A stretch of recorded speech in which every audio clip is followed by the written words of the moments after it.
Nah, kita akan cerita mengenai harta karun. Iya. Ada apa sih di balik cerita harta karun ini? Langsung kita lihat aja penjelasannya. Ini dia.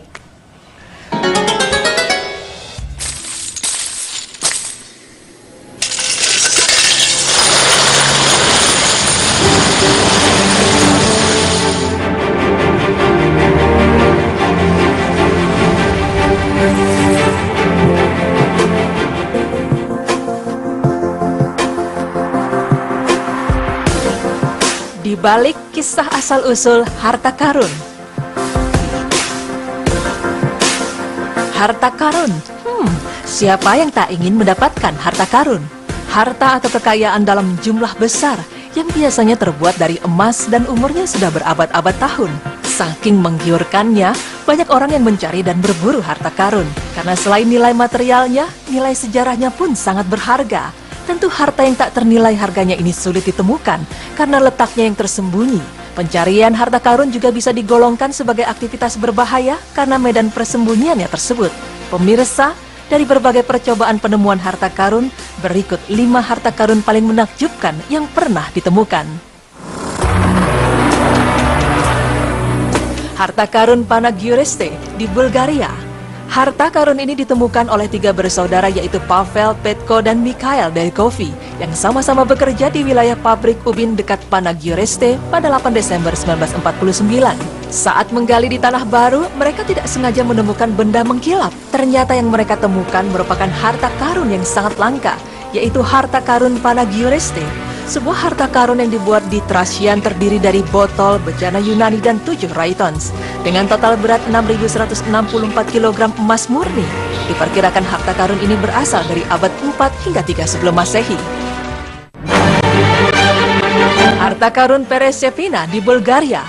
Harta karun ini merupakan peninggalan dari Kekaisaran Bizantium, Sasania, dan objek avarian dari periode Volker Wanderung. Harta karun ini ditemukan pada tahun 1912 di desa Mala Peresepina, 13 km dari Poltava, Ukraina. Penemunya adalah seorang penggembala laki-laki yang tidak sengaja tersandung bejana emas dan jatuh ke makam Kurvat, yaitu makam ayah dari Asparuh, pendiri Kekaisaran Bulgaria pertama. Timbunan ini berisi lebih dari 800 buah, ada 19 bejana perak dan 16 bejana emas, termasuk raitan yang paling mencolok. Selain itu dalam penemuan juga terdapat tongkat dari emas dan pedang besi yang berbalut emas.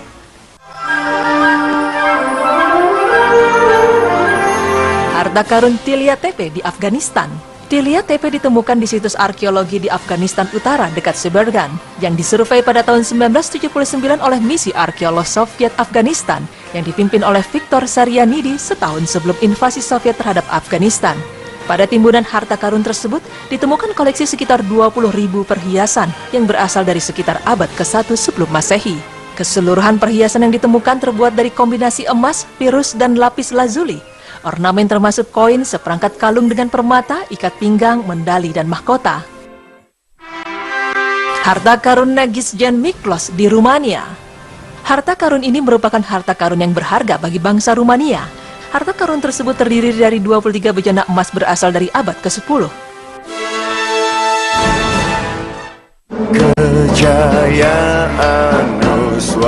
Harta karun Jawa di Indonesia. Di tanah air tercinta, kita ternyata terdapat begitu banyak harta karun, termasuk yang ditemukan di Laut Jawa. Harta karun tersebut terdiri dari 14.000 mutiara, 4.000 rubi, 400 safir merah gelap, dan lebih dari 2.200 garnet. Harta ini ditemukan di sebuah kapal yang tenggelam sekitar 1.000 tahun lalu di lepas pantai Indonesia. Selain perhiasan, para pemburu harta karun juga menemukan botol parfum kecil, guci yang terbuat dari tanah liat, vas berleher ramping yang berasal dari dinasti Fatimah yang pernah menguasai Mesir kuno. Mereka juga menemukan piring yang dihiasi dengan ukiran naga, burung parkit, dan lain-lain.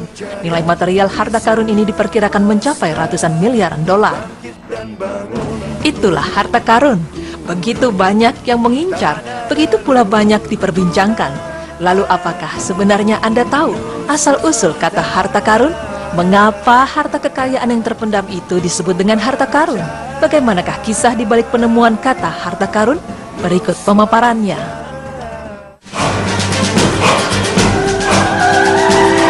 Kata karun berasal dari Karaun atau Korun, yaitu tokoh pada zaman Nabi Musa. Ia adalah seorang yang kaya raya. Allah telah mengaruniai Qarun harta yang sangat banyak dan melimpah ruah memenuhi lemari simpanan hartanya. Lemari-lemari yang berisi hartanya sangat berat untuk diangkat karena saking banyak isi kekayaan Qarun. Namun sayangnya, Qarun mempergunakan harta ini dalam kesesatan, kezaliman, permusuhan, serta membuatnya sombong. Kaum Bani Israel saat ini terbagi atas dua kelompok. Kelompok pertama adalah kelompok orang yang beriman kepada Allah. Karena itu mereka tidak terperdaya oleh harta Qarun. Bahkan mereka memprotes kesombongan, kesesatan, serta berharap agar Qarun menafkahkan hartanya di jalan Allah. Sedangkan kelompok yang kedua adalah kelompok orang yang terpukau oleh harta Qarun. Mereka menganggap bahwa kekayaan Qarun merupakan bukti keridoan dan kecintaan Allah kepadanya. Maka mereka berangan-angan ingin memiliki harta Qarun.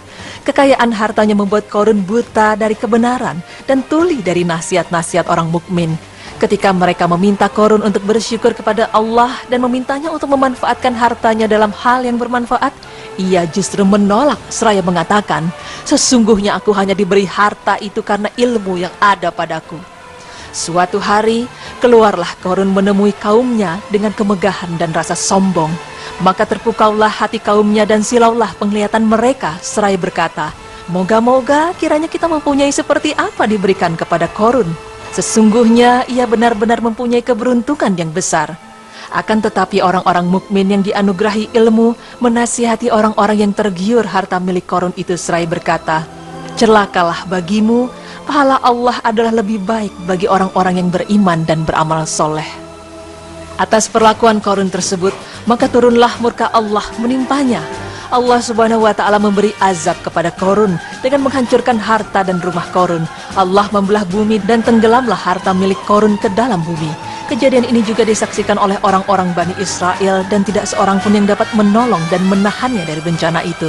Allah Subhanahu wa Ta'ala berfirman yang artinya, "Maka kami benamkan Qarun beserta rumahnya ke dalam bumi. Maka tidak ada baginya satu golongan pun yang menolongnya terhadap azab Allah, dan tiadalah ia termasuk orang-orang yang dapat membela dirinya."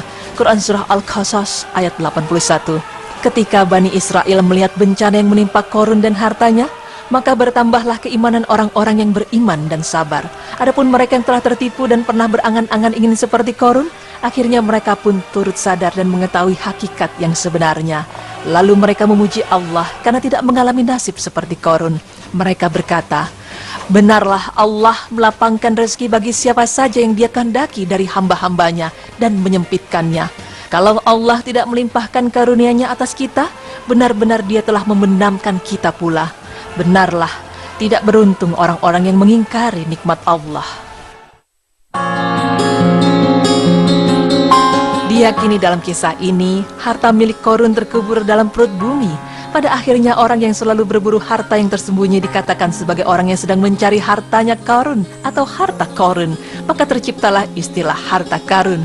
Semoga kita terhindar dari golongan orang yang hanya mengincar harta duniawi dan buta pada harta yang sebenarnya adalah harta amalan kita untuk di akhirat kelak.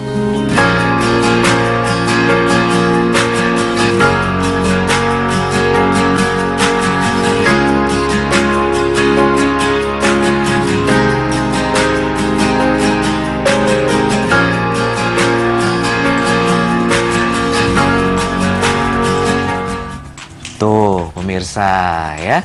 Harta karun itu berarti dari si Qarun itu. Iya, ya? jadi memang ternyata ada ceritanya sebelumnya hartanya si Qarun ini. Jadi awalnya dia orang yang miskin, orang tidak punya, terus berdoa minta sama Allah untuk dikasih harta yang banyak. Akhirnya dilimpahkan rezekinya, tapi dimanfaatkannya untuk hal-hal yang kurang baik dan ya. sombong. Betul, sehingga tidak mendengar nasihat dari orang-orang mukmin juga, telinganya jadi benar-benar yang tidak mendengar hal-hal yang baik. Betul. Nah, ini jadi pelajaran nih buat kita pemirsa ya. Kalau kita punya kelebihan harta, yuk deh dibelanjakan di jalan Allah. Ini kan mau Idul Kurban nih. Idul Adha. Idul Adha. Ayo dong ya. Jangan beli gadget bisa ya, beli hal-hal yang bersifat duniawi bisa, tapi begitu pas kurban sapi, nggak punya uang ya. Betul. Gitu ya. Dan pasti harus selalu bersyukur. Apapun yang dikasih Allah pasti itu berkah buat kita semua. Betul, jangan sampai Amin. nasib kita seperti Qarun tadi itu. Nauzubillah min dzalik. Nah, selanjutnya kita akan bahas tentang negara yang paling islami di dunia. Kira-kira negara apa ya, Pak? Penasaran kan semua kan? Penasaran? Jangan kemana-mana, tetap di Berita Islami Masa Kini.